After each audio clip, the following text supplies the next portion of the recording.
ದೇಶನೊಳಗ ತಂದಿಗೆ ಬುದ್ಧಿ ಹೇಳೋದಂದ್ರೆ ಏನ್ರಿ? ನಮ್ಮ 20-25 ವರ್ಷ ಆಗಿರ್ತಾವ, ಆದರೂ ಸಹಿತ ನಮಗೇನು ಇನ್ನೂ ಸಣ್ಣ ಹುಡುಗದ ಅಂಬಿಡ್ರಿ, ಅವ್ಗೇನು ಬುದ್ಧಿನೇ ಇಲ್ಲ ಅಂತ ಅನ್ಕೋತೀವಿ ನಾವು. 8 ವರ್ಷದ ವಯಸ್ಸಿನೊಳಗಿರುವಂತ ಬಸವಣ್ಣ ಹಲವಾರು ದೇವರನ್ನ ಪೂಜೆ ಮಾಡುವಂತಹ ತಂದೆಯನ್ನ ಕುರಿತು ಪ್ರಶ್ನೆ ಮಾಡ್ತಾನ. ಅಪ್ಪಾಜಿ, ದೇವನೊಬ್ಬ ನಾಮ ಹಲವು ದೇವರನ್ನ ಪೂಜೆ ಮಾಡ್ಕೊಳ್ಳೋದಕ್ಕಿಂತ ಒಂದು ದೇವರನ್ನ ಪೂಜೆ ನೀವು ಕಷ್ಟಪಟ್ಟು ಮಾಡೋದಕ್ಕೆ ಕಷ್ಟಪಟ್ಟು ಅಷ್ಟಕೊಂಡ ದೇವರನ್ನ ಪೂಜೆ ಮಾಡೋದಕ್ಕಿಂತ ಇಷ್ಟಪಟ್ಟು ಒಂದು ದೇವ್ರ ಪೂಜೆ ಮಾಡಿದ್ರೆ ಆ ದೇವ್ರು ಒಲಿತಿದ್ನಲ್ಲ ನಿನಗೆ ಅಂತ ತಿಳ್ಕೊಂಡು ತಂದಿಗೆ ಉತ್ತರ ಹೇಳ್ತಾನ. ಒಳಗೆ ತಂದಿ ಖುಷಿ ಆಗ್ತದೆ, ನನ್ನ ಮಗ ಎಷ್ಟು ಜ್ಞಾನವಂತ ಆಗ್ಯಾನಲ್ಲಪ್ಪ, ಎಷ್ಟು ತಿಳ್ಕೊಂಡು ಬಿಟ್ಟಾನಲ್ಲಪ್ಪ ಅಂತ ಮೊದಲು ಬಹಳ ಖುಷಿ ಅನಿಸ್ತದೆ. ಪ್ರತಿಯೊಂದು ಮಾತನ್ನ ಸಹಜವಾಗಿ ತೋಳತಿರ್ಲಿಲ್ಲ ಬಸವಣ್ಣ ಸಣ್ಣ ಬಾಲಕ 8 ವರ್ಷದೊಳಗೆ ತಾಯಿಗೆ ಹೇಳ್ತಾನೆ, ಅವ್ರನ್ನ ಮುಟ್ಟಬಾರ್ದು, ಅವ್ರನ್ನ ಮುಟ್ಟಿಸ್ಕೋಬಾರ್ದು ಅಂತ ಹೇಳಿದ್ರೆ, ಅಲ್ಲಮ್ಮ, ಬೆಕ್ಕು ಚರ್ಮ ಸ್ವತಃ ಜೀವಂತಿರುವಂತಹ ಪ್ರಾಣಿಯನ್ನು ತಿಂದು ಬದುಕುವಂತ ಇಲಿಯನ್ನ ತನ್ನ ತೊಡಿ ಮೇಲೆ ಇಟ್ಕೊಂಡು ಕುಂದಿರ್ತಿದಿ, ಅದನ್ನ ಒಳಗೆ ಇಟ್ಕೊಂಡು ಸಾಕ್ತಿದಿ. ಇವರು ಸತ್ತ ಚರ್ಮ ಮುಟ್ಟವ್ರನ್ನ ಕರ್ಕೊಂಡು ಬಂದ್ರೆ ಅವ್ರನ್ನ ನೀನು ಮುಟ್ಟಬೇಡ ಅಂತೀಯಲ್ಲಮ್ಮ, ಇದೇ ಹಂಗ ಅಂತ ತಿಳ್ಕೊಂಡು ತಾಯಿಗೆ ಬುದ್ಧಿ ಕಲಿಸ್ತಾನೆ. ಹೀಗೆ ದಿನನಿತ್ಯವಾಗಿರ್ತಕ್ಕಂತಹ ನಿತ್ಯದ ಮಾತುಗಳಲ್ಲಿ ಎಲ್ಲಿ ಏನು ನೋಡ್ತಾನ ಅಲ್ಲೊಂದು ಅದ್ಭುತವಾಗಿರ್ತಕ್ಕಂಥ ಶಕ್ತಿಯಾಗಿ ಬಸವಣ್ಣನವರು ದಿವಸ ಬೆಳೀತಿರ್ತಾರೆ. ಆದರೆ ಪ್ರತಿಯೊಬ್ಬರ ಜೀವನದ ಯಾರು ನಾವು ಇಲ್ಲಿ ಕುಂತವ್ರು ಇರ್ಬೋದು, ನಾವಿರ್ಬೋದು, ಯಾವುದೇ ಮಹಾತ್ಮ ಇರ್ಬೋದು, ಅವ್ರ ಜೀವನದೊಳಗೆ ಒಂದು ಘಟನಾ ಮನುಷ್ಯನ ಕಣ್ಣು ತರಿಸ್ತದೆ. ನೋಡ್ರಿ, ನೀವು ಯಾವ್ದಾರು ಒಂದು ಸಣ್ಣ ಘಟನೆ ನಿಮ್ಗೆ ಒಂದು ಮನೆಯಾಗಿಂದ ಯಾವ್ದಾರು ತರಿಸ್ತದೆ, ಮತ್ತೊಬ್ಬರಿಗೆ ಯಾರಿಗಾದ್ರೂ ತರಿಸ್ತದೆ. ಒಂದು ಸಣ್ಣ ಘಟನಾ ಒಂದು ಮನುಷ್ಯನನ್ನ ಬದಲಾವಣೆ ಮಾಡಿಬಿಡ್ತದೆ. ಆದ್ರೆ ಅಪ್ಪ ಬಸವಣ್ಣನವರಿಗೆ ಸಣ್ಣ ವಯಸ್ಸಿನೊಳಗೆ ಬಾಲಕನಾಗಿ ಹೋಗಿ ಬಾ, ಗುಡಿಗೆ ಹೋಗಿ ಬಾ ಅಂತ ತಿಳ್ಕೊಂಡು ಗುಡಿಗೆ ಹೋಗಿ ಬಂದು ಗುರುಕುಲಕ್ಕೆ ಹೋಗಿ, ನೀನು ಗುರುಕುಲಕ್ಕೆ ಹೋಗಿ ನಿನ್ನ ಅಭ್ಯಾಸ ಮುಗಿಸ್ಕೊಂಡು ಬಾ ಅಂತ ತಿಳ್ಕೊಂಡು ಒಂದು ಸಣ್ಣ ಇದರೊಳಗೆ ಬುಕ್ಕ ಅವನ್ನೆಲ್ಲ ಇಟ್ಕೊಂಡು ತಾನು ಬೇಕಾಗುವಂತ ಆಹಾರವನ್ನು ಕಟ್ಟಿಕೊಂಡು ಗುರುಕುಲಕ್ಕೆ ಹೋಗ್ಬೇಕಾದ್ರೆ ಒಂದು ಪ್ರಸಂಗ ನೋಡ್ತಾನೆ ಬಸವಣ್ಣ. ಏನು, ತಮಗ ಪಾಠ ಮಾಡುವಂತಹ ಚಿದಂಬರ ಶಾಸ್ತ್ರಿಗಳು ಒಬ್ಬ ಹುಡುಗನ ಹಿಡ್ಕೊಂಡು ಹೊಡೆಯಾಕತ್ತಾರ. ಸಣ್ಣ ವಯಸ್ಸಿನೊಳಗೆ ರೋಡ್ನೊಳಗೆ ಹೋಗುವಂತ ಟೈಮ್ದೊಳಗೆ ತನಗ ಪಾಠ ಮಾಡುವಂತ ಗುರುಗಳು ಚಿದಂಬರ ಶಾಸ್ತ್ರಿಗಳು ಒಬ್ಬ ಹುಡುಗನ ಹಿಡ್ಕೊಂಡು ಬೆತ್ತಲ್ಲಿ ಹೊಡೆಯಾಕತ್ತಾರ. ಯಾಕೆ ಹೊಡೆಯಾಕತ್ತಾರ? ಹುಡುಗನು ಹೊಡೆದು, ನಾನು ಅಡ್ಡಾಡುವಂತ ದಾರಿ ಒಳಗೆ ನಾನು ಮಾರುತೇಶ್ವರನ ಪೂಜೆ ಮಾಡಕ್ ಹೊಂಟಿದ್ದೆ, ನಾನು ಬರುವಂತ ದಾರಿ ಒಳಗೆ ಬಂದುಬಿಟ್ಟಿ ನನ್ನ ಮಡಿಯನ್ನೆಲ್ಲ ಕಲಿಸ್ಬಿಟ್ಟಿ, ಮೈಲಿಗೆ ಮಾಡಿಬಿಟ್ಟಿ, ನನ್ನ ದಾರಿ ಒಳಗೆ ನೀ ಬಂದಿದ್ದಕ್ಕಾಗಿ ನಿನಗೆ ಹೊಡೆತನೇ ಮುಖ್ಯ ಅಂತ ತಿಳ್ಕೊಂಡು ಬೆತ್ತದಿಂದ ಹಿಡ್ಕೊಂಡು ಹೊಡೆಯಾಕತ್ತಿದ್ರಲ್ಲ, ಹೊಡೆಯುವಂತ ಹುಡುಗನನ್ನು ಓಡಿ ಹೋಗಿ ತಬ್ಕೊಂಡು, ಇವನ್ಯಾಕೆ ಹೊಡೆಯಾಕತ್ತೀರಿ ನೀವು ಅಂತ ತಿಳ್ಕೊಂಡು 8 ವರ್ಷದ ಬಸವಣ್ಣ ಆ ಬಾಲಕನನ್ನು ತಬ್ಕೊಂತಾನ. ಹೊಡಿಬ್ಯಾಡ್ರಿ ಗುರುಗಳ, ಹೊಡಿಬ್ಯಾಡ್ರಿ, ಯಾಕೆ ಹೊಡೆಯಾಕತ್ತೀರಿ, ಎದ್ರ ಸಲುವಾಗಿ ಹೊಡೆಯಾಕತ್ತೀರಿ, ಹೊಡಿಬ್ಯಾಡ್ರಿ ಅಂತ ತಿಳ್ಕೊಂಡು ಆ ಹುಡುಗನ ಮುಟ್ಟಿದ ಕೂಡಲೇ ಚಿದಂಬರ ಶಾಸ್ತ್ರಿಗಳಿಗೆ ಮತ್ತೊಟ್ಟು ಸಿಟ್ಟು ಬಂದ್ಬಿಡುತ್ತು. ಯಾವ ಹುಡುಗನನ್ನ ಕೈ ಮೇಲೆ ಮುಟ್ಟಬಾರದು ಅಂತ ತಿಳ್ಕೊಂಡು ಕೋಲಿನಿಂದ ಹೊಡೆಯಾಕತ್ತೀನಿ, ಅಂತ ಹುಡುಗನನ್ನು ಮುಟ್ಟಿ ಬಿಟ್ಟಲ್ಲೋ ಬಸವಣ್ಣ, ಎಂತ ಅಪಚಾರ ಮಾಡಿಬಿಟ್ಟೆ ಅಂತ ತಿಳ್ಕೊಂಡು ಆ ಮುಟ್ಟಿದ ಕೋಲನ್ನು ತಗೊಂಡು ಅವಂಗ ಹೊಡೆದ್ರೆ ಇವನು ಪಾಪ ನನಗೆ ಬರ್ತೈತಲ್ಲ ಅಂತ ತಿಳ್ಕೊಂಡು ಬಸವಣ್ಣನ ಮೇಲೆ ಸಿಟ್ಟಾದ. ಇಂಥ ಅನೇಕ ಘಟನೆಗಳು ಅವತ್ತಿನ ಕಾಲದಾಗ ನಡೀತಿದ್ವು. ಇವತ್ತ ಪರಸ್ಪರ ಮಾತಾಡಕ್ಕ ಅನುಕೂಲ ಐತಿ, ನೋಡೋದಕ್ಕ ಕುಂದ್ರೋದಕ್ಕ ಅವಕಾಶ ಐತಿ. ಇಷ್ಟ ಹಾಕೊಂಡ ತಾಯಂದ್ರು ಬಂದಿರಿ, ಇಷ್ಟ ಹಾಕೊಂಡ ಪುರುಷರು ಬಂದಿರಿ, ಒಂದೇ ಕಡೆ ಕುತ್ಕೊಂಡು ಇಷ್ಟ ಹಾಕೊಂಡ ಕೇಳಾಕತ್ತೀರಂದ್ರೆ ಇದರ ಹಿಂದೆ ದೊಡ್ಡ ಶಕ್ತಿ ಬಸವಣ್ಣನವ್ರದ್ದು ಐತಿ ಅನ್ನುವಂಥದ್ದನ್ನು ಯಾವತ್ತೂ ಮರೆಯಂಗಿಲ್ಲ ನೀವು. ಹುಡುಗನ ಪ್ರಶ್ನೆಗೆ ಉತ್ತರ ಇಲ್ಲ ಚಿದಂಬರ ಶಾಸ್ತ್ರಿಗಳವ್ರ ಹತ್ರ. ಯಾಕೆ ಆ ಹುಡುಗನನ್ನು ಹೊಡ್ಯಾಕತ್ತೀರಿ? ಈತ ಶೂದ್ರ ಅದಾನ, ಶೂದ್ರ ಇರತಕ್ಕಂಥ ವ್ಯಕ್ತಿಗಳನ್ನ ನಾವು ಮುಟ್ಟಬಾರದು, ಮುಟ್ಟಿದ್ರೆ ಪಾಪ ಬರ್ತದ, ಮೈಲಿಗೆ ಆಗ್ತದ. ಅವಾಗ ಅವ ಹೇಳ್ತಾನ, ಮತ್ತ ಶೂದ್ರ ತಂದ ಮೆಟ್ಟುಗಳನ್ನ ಮೆಟ್ಕೋತೀರಿ, ಮತ್ತ ಅವ್ರನ್ನ ಯಾಕೆ ಮುಟ್ಟುದಿಲ್ಲ?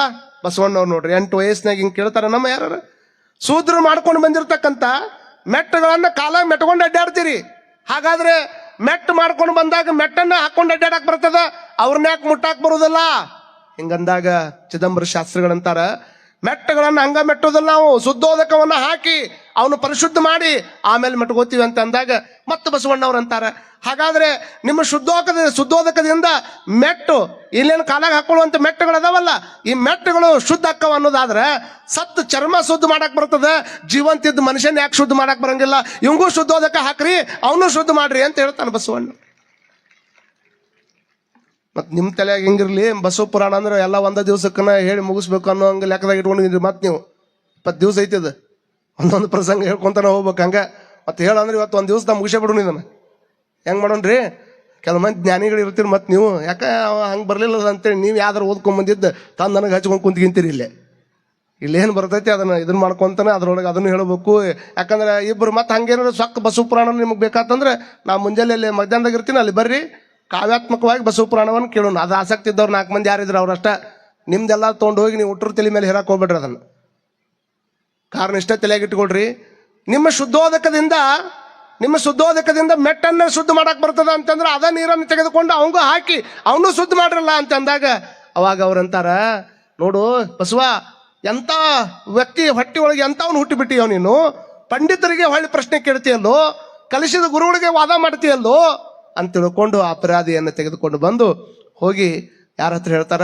ಮಾದರಸನ ಮುಂದೆ ಹೇಳ್ತಾರೆ. ಏನ್ರಿ ನಿಮ್ಮ ಮಗನಿಗೆ ಕಲಸ ಅಂತ ತಿಳ್ಕೊಂಡು ನೀವು ಗುರುಕುಲ ಕಲಸಕ್ ಹೋದ್ರೆ ಇವಂಗ ನಾವು ಕಲಿಸಿದಕ್ಕಿಂತ ಇವ ನಮಗ್ ಕಲಸಕ್ ಬಂದಿದ್ದ ಹೆಚ್ಚಾಗ್ಬಿಟ್ಟದ. ಶೂದ್ರನೆಲ್ಲ ಮುಟ್ಕೋತಾನ, ಅವ್ರನ್ನ ಮುಟ್ಟಿ ಅವ್ರಿಗೆ ಹಣ್ಣು ಕೊಡಕ್ ಹೊಕ್ಕಾನ, ಅವ್ರಿಗೆ ತಿನ್ಸಾಕ್ ಹೊಕ್ಕಾನ, ಅವ್ರಿಗೆ ಉಣಸಾಕ್ ಹೊಕ್ಕಾನ. ನಮ್ಮ ಮಕ್ಕಳು ಕುಟ್ಟಾಗಿರುವ ಅಂದ್ರೆ ಆ ಮಕ್ಕಳು ಕುಟ್ಟಾಗ ಹೋಗಿರಾಕ್ ಹೊಕ್ಕಾನ. ಏನ್ ಮಾಡ್ಬೇಕು?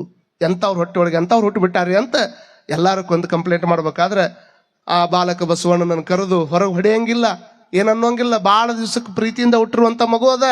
ಅವಾಗ ಮಾದಲಾಂಬಿಕೆ ಮುಂದೆ ಕುಂದಿರ್ಸ್ಕೊಂಡು ಮಾದರಸರು ಹೇಳ್ತಾರಂತ, ಬಸವ, ಸಂಪ್ರದಾಯ ವಿರುದ್ಧ ಮಾತಾಡಕ್ ಹೋಗ್ಬೇಡಪ್ಪ, ಸಂಪ್ರದಾಯವನ್ನು ಮೀರಿ ಮಾಡುವಂತ ಕೆಲಸವನ್ನು ಮಾಡಬಾರ್ದಪ್ಪ.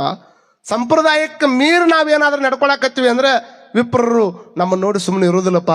ದಯಮಾಡಿ ಹಂಗೆ ಮಾಡಕ್ ಹೋಗ್ಬೇಡ ಬಸವ, ಅವ್ರೇನು ಹೇಳ್ತಾರ ಅದನ್ನು ನೀ ಕೇಳಬೇಕು ಅಂತ ತಿಳ್ಕೊಂಡು 8 ವರ್ಷ ಆಗಿತ್ತು. 8 ವರ್ಷ ಆದಮೇಲೆ ಉಪನಯನ ಮಾಡ್ಬೇಕಲ್ಲ ಅವ್ನಿಗೆ. ಯಾವುದಾದ್ರೂ ನಮ್ಮ ಧರ್ಮದೊಳಗನ ಐತಿ, ಇಸ್ಲಾಂ ಧರ್ಮದಾಗನ ಐತಿ, ಎಲ್ಲಾ ಧರ್ಮದೊಳಗೆ ದೀಕ್ಷಾ ಸಮಾರಂಭ ಇರತಾವ. ಕೆಲವು ಮಂದಿ ಉಪನಯನ ಅಂತಾರ, ಕೆಲವು ಮಂದಿ ಮುಂಜಿ ಅಂತಾರ, ಕೆಲವು ಮಂದಿ ಅಯ್ಯಾಚಾರ ಅಂತಾರ.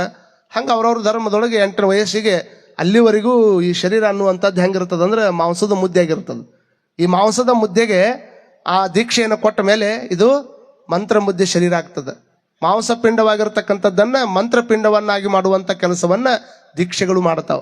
ಎಲ್ಲರೂ ಮಾಡಿಸ್ಕೊಳ್ಳಬೇಕದನ್ನ. ಅಯ್ಯಾಚಾರ ಮಾಡ್ಕೋಬೇಕು, ಲಿಂಗ ದೀಕ್ಷಾ ಮಾಡಿಸ್ಕೋಬೇಕು. ಎಲ್ಲರೂ ಯಾವ್ಯಾವ ಧರ್ಮದೊಳಗೆ ನಾವು ಅದೀವಿ ಆಯಾ ಧರ್ಮದ ದೀಕ್ಷೆಯನ್ನು ನಾವೆಲ್ಲರೂ ತಗೊಳ್ಬೇಕಾಗ್ತದೆ. ಅದನ್ನ ತಕೊಂಡು ಅದರಂಗ ಆಚರಣೆ ಮಾಡ್ಬೇಕಾಗ್ತದೆ. ಧರ್ಮದಿಂದ ನಡಿಬೇಕಾಕತಿ. ಹೇಳೋದಟ್ಟ ಅಲ್ಲ. ಹೇಳೋರು ನಾ ಹೇಳಿದ್ಯಾ ನೀವು ಕೇಳಿದ್ಯಾ, ಈ ಹೇಳಿದ್ದನ್ನು ಕೇಳುವ ಮಂದಿಯಿಂದ ಏನಾಗೋದಿಲ್ಲ ಅಂತ ತಲೆಗಿಟ್ಕೊಳ್ರಿ ನೀವು. ಬರೀ ಹೇಳಿದ್ದನ್ನು ಕೇಳೋರಿಂದ ಏನಾಕತಿ? ಯಾವನೋ ಒಬ್ಬ ಬೋರ್ಡ್ ಹಾಕಿದ್ದ, ನಾ ಹೇಳಿದ್ದನ್ನ ಕೇಳುವಂತ ಕೆಲಸಗಾರ ಬೇಕಾಗ್ಯಾರ ಅಂತ.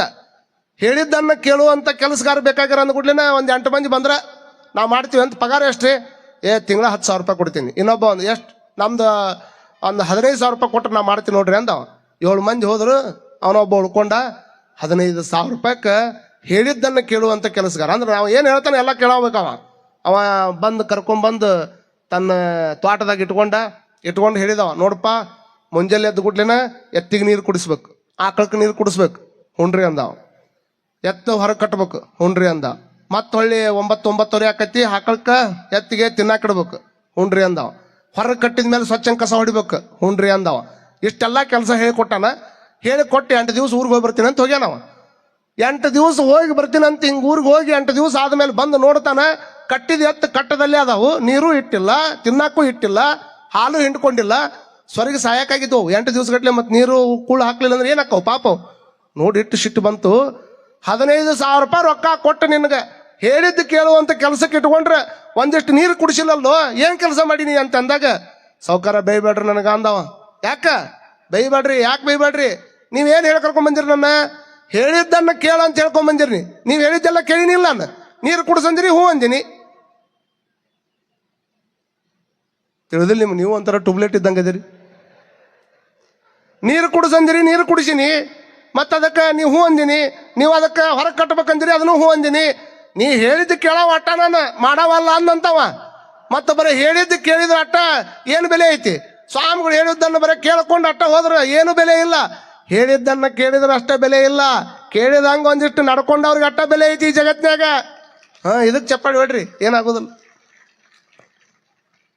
ಯಾವಾಗ 8 ವಯಸ್ಸಾಗ್ತದ, ವಯಸ್ಸಾದ ಕೂಡಲಿನ ಬಸವಣ್ಣನವ್ರಿಗೆ ಉಪನಯನ ಮಾಡಿಸ್ಬೇಕು ಅಂತ ತಿಳ್ಕೊಂಡು ಹೇಳಿದಾಗ ಒಂದು ಘಟನೆ ಕಣ್ಮುಂದೆ ಬರ್ತದೆ.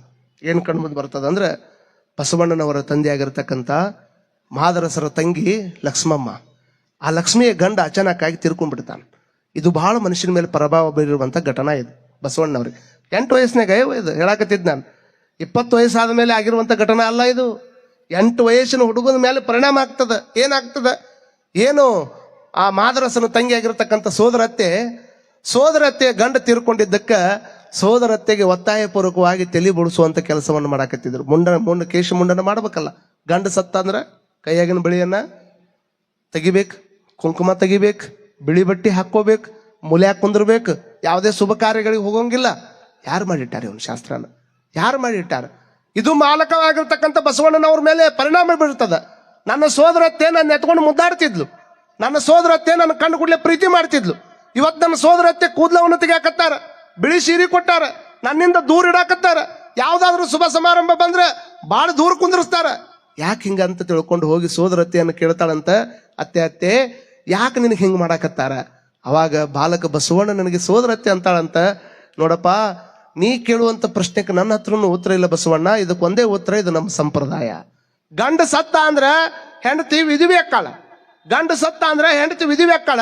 ಅದ ಹೆಂಡತಿ ಸತ್ತ ಅಂದ್ರೆ ಗಂಡ ಮದುವೆ ಅಕ್ಕನಂದ್ರ ಏನೈತಿದ್ರ ವಿಚಾರ? ಹೆಂಡತಿ ಸತ್ತ ಅಂದ ಕೂಡಲೇ ಗಂಡ ಮದುವೆ ಆಗಕ್ ಬರ್ತದ. ಆದ್ರ ಗಂಡ ಸತ್ತಿದ್ದಕ್ಕೆ ಹೆಂಡತಿ ಬರೀ ವಿಧಿವಿ ಅಕ್ಕಾಳ ಅಂತಂದ್ರ ಎಷ್ಟು ತಾರತಮ್ಯ ನಮ್ಮ ಜಗತ್ನಾಗಿತ್ತು. ಹೆಣ್ಮಕ್ಳು ಅಂತಂದ್ರ ಕೇವಲ ಅಡಿಗೆ ಮನೆಗೆ ಸೀಮಿತವಾಗಿರುವಂತ ವಸ್ತು. ಹೆಣ್ಮಕ್ಳು ಅಂತಂದ್ರೆ ಮಕ್ಕಳನ್ನ ಹೆರುವ ಯಂತ್ರ. ಹೆಣ್ಮಕ್ಳಿಗೆ ಯಾಕೆ ಧಾರ್ಮಿಕ ಸ್ವಾತಂತ್ರ್ಯ ಬೇಕು? ಹೆಣ್ಮಕ್ಳಿಗೆ ಯಾಕೆ ಶಿಕ್ಷಣ ಬೇಕು? ಹೆಣ್ಮಕ್ಳಿಗೆ ಯಾಕೆ ಓಟ್ ಹಾಕುವಂತ ಅಧಿಕಾರ ಬೇಕು? ಯಾವ ಅಧಿಕಾರನೂ ಸಹಿತ ಇರ್ಲಾರ್ದಂಗ ನಮ್ಮನ್ನ ಮನ್ಯಾಗನ ಕುಂದರ್ಸಿದ್ರ. ಹೆಣ್ಣು ಹುಟ್ಟಿದ್ರ ಮನ್ಯಾಗ ಪೀಡೆ ಅನ್ಸ್ತಿತ್ತು. ಹೆಣ್ಣು ಹುಟ್ಟಿದ್ರ ಮನ್ಯಾಗ ಪೀಡೆ ಅಂತಿದ್ರು. ಯಾವ್ದಾರು ಹಿಂಗ ಮನೆಗೆ ಹೋಗಿ ಗರ್ಭವತಿ ಆಗಿ ಮನೆಗೆ ಹೋಗಿ ಅಲ್ಲೇ ಹೆರಿಗೆ ಆಯ್ತು ಅಂದ ಕೂಡಲೇನ ಫಸ್ಟ್ ಫೋನ್ ಕೇಳೋದೇನು ಹೆಣ್ಣ ಗಂಡ? ಗಂಡ ಅಂದ್ರೆ ಕುಲು ಕುಲು ಕುಲು ನಗೋದು, ಹೆಣ್ಣು ಅಂದ ಕೂಡಲೇನ ಮಕ್ಕ ಸಪ್ಪಿ ಮಾಡ್ಕೊಂಡು ಕುಂದ್ರುದು. ವಿಚಾರ ಮಾಡ್ಕೊಡ್ರಿ. ಹೆಣ್ಣು ಹುಟ್ಟಿದ್ರ ಪೀಡೆ ಅಂತದ, ಗಂಡು ಹುಟ್ಟಿದ್ರ ಪೇಡೆ ಅನ್ಸ್ತದ.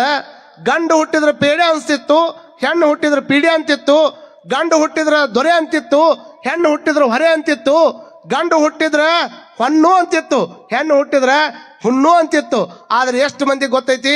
ಭಾರತ ದೇಶದೊಳಗೆ 510ಕ್ಕೂ ಹೆಚ್ಚು ಸಂಸ್ಥಾನಗಳಿದ್ದು, 500ಕ್ಕೂ ಹೆಚ್ಚು ಸಂಸ್ಥಾನಗಳಿದ್ರು ಸಹಿತ ಯಾವೊಬ್ಬ ವ್ಯಕ್ತಿನೂ ಸಹಿತ ಬ್ರಿಟಿಷರಿಗೆ ಭಾರತವನ್ನು ಬಿಟ್ಟು ತೊಲಗ್ರಿ ಅಂತ ಹೇಳುವಂತ ಮಾತನ್ನ ಇರಲಿಲ್ಲ. ಅದು ನಮ್ಮ ನಾಡಿನೊಳಗಿರ್ತಕ್ಕಂಥ ಒಬ್ಬ ಹೆಣ್ಮಗಳು, ಅದು ಕಿತ್ತೂರು ರಾಣಿ ಚೆನ್ನಮ್ಮ ಮೊಟ್ಟ ಮೊದಲು ಈ ದೇಶವನ್ನು ಬಿಟ್ಟು ತೊಲಗ್ರಿ ಅಂತ ಹೇಳಿರ್ತಕ್ಕಂಥ ಮೊಟ್ಟ ಮೊದಲು ಸ್ವಾತಂತ್ರ್ಯ ಹೋರಾಟಗಾರ್ತಿ. ಹೊಡ್ರಿ ನಮ್ಮ ಜೋರಾಗಿ ಚಪ್ಪಾಳೆ ಅಂತ ಹೆಣ್ಮಗಳಿಗೆ. ಒಬ್ಬ ಹೆಣ್ಮಗಳು ಸಾವಿತ್ರಿಬಾಯಿ